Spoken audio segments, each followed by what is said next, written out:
Salah satunya adalah mengenai legenda Nyai Roro Kidul. Selain Nyai Roro Kidul, ada juga Nyai Roro sang penjaga laut utara Jawa. Tapi sebenarnya penjaga laut utara Jawa tidak dikenal dengan sebutan tersebut, melainkan lebih dikenal dengan Dewi Lanjar. Pada zaman dulu kala ada sebuah keraton gaib di daerah Pekalongan. Keraton tersebut memiliki kehidupan yang mirip dengan dunia kita, yang masih ada banyak aktivitas. Banyak masyarakat mempercayai keraton tersebut adalah keraton milik Dewi Lanjar yang dulu tinggal di sekitar pantai selatan. Nama lain dari Dewi Lanjar adalah Dewi Rara Kuning. Di dalam kisah ini dijelaskan bahwa Dewi Rara Kuning merupakan seorang janda yang ditinggal mati oleh suaminya yang baru saja menggelar pernikahan mereka. Itulah sebabnya Dewi Rara Kuning dijuluki dengan Dewi Lanjar. Kata Lanjar bermakna seorang istri yang bercerai dengan suaminya dan belum memiliki keturunan. Kehidupan Dewi Lanjar tidak bahagia lagi semenjak dia ditinggal mati suaminya. Dewi Lanjar akhirnya pergi dari kampung halamannya untuk merenungi nasibnya. Setelah berjalan tidak lama, Dewi Lanjar berhenti di sebuah sungai yang diberi nama Sungai Opak. Di tempat ini, Dewi Lanjar tidak sengaja bertemu dengan Raja Mataram dan Mahapati Singaranu yang sedang bertapa di sungai dengan keadaan di atas permukaan air sungai. Setelah menunggu pertapaan mereka selesai, Dewi mendekati sang raja dan meluapkan isi hatinya kepada raja bahwa ia tak akan menikah lagi karena dia ingin setia kepada suaminya. Setelah mendengar curahan hati sang Dewi, Panembahan Senopati dan Mahapati merasa kasihan.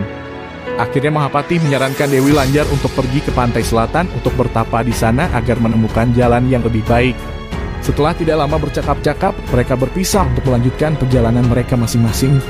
Setelah berhari-hari Dewi Lanjar menyusuri hutan dan sungai, akhirnya Dewi Lanjar sampai di pantai selatan. Kemudian Dewi Lanjar menempatkan dirinya di tempat yang nyaman untuk bertapa. Saat akan memulai pertapaan, tiba-tiba sang Dewi Lanjar menghilang. Ternyata Dewi Lanjar telah dipertemukan secara langsung kepada Nyai Roro Kidul. Dengan adanya kesempatan itu, Dewi Lanjar meminta agar dirinya dijadikan pengikut Nyai Roro Kidul. Tanpa ada pertimbangan, akhirnya Nyai Roro Kidul menerima permintaan Dewi Lanjar. Untuk tugas Dewi yang pertama kali, dia ditugaskan bersama jin-jin milik Nyai Roro Kidul untuk mengagalkan rencana seorang Raden yang sakti, yaitu Raden Bahu. Raden Bahu dengan kesaktiannya itu akan membuat sebuah hutan gambiran di desa Sorogenan, Pekalongan. Saat Dewi Lanjar mencoba menggagalkan rencana Raden Bahu, Dewi Lanjar mengalami kegagalan dan tidak bisa kembali ke pantai selatan karena ditahan Raden Bahu.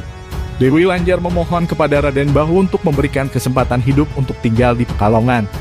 Karena mengetahui Dewi Lanjar merupakan utusan Nyai Roro Kidul, Raden Bahu akhirnya menemui Nyai Roro Kidul dan membicarakan tentang memperbolehkan Dewi Lanjar tinggal di Pekalongan. Dengan syarat Dewi Lanjar harus menjadi sosok seperti Nyai Roro Kidul yang bisa masuk ke dua alam yang berbeda. Setelah mendengar persyaratan itu, Raden Bahu setuju.